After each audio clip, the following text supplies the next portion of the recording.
राम मंदिर के चढ़ावा चोरी के मामले में अब सियासत भी तेज हो गई है।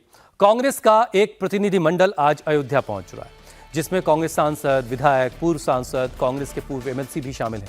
कांग्रेस के आज के अयोध्या दौरे में शामिल होने पहुंचे प्रदेश अध्यक्ष अजय राय को अयोध्या के एक होटल में हाउस अरेस्ट कर लिया गया है। आज कांग्रेस प्रतिनिधिमंडल में सांसद जो हैं किशोरी लाल शर्मा, सांसद तनुज पूनिया, सांसद राकेश राठौर, कांग्रेस सांसद उज्जवल रमन सिंह, विधायक वीरेंद्र चौधरी, पूर्व सांसद एपी गौतम और पूर्व एमएलसी दीपक सिंह भी पहुंचे हैं। ये लोग आज अयोध्या में पहुंचकर रामलला के दर्शन करने वाले थे और उससे पहले ही अजय राय को देर रात हाउस अरेस्ट करके लखनऊ जाने के लिए कहा गया।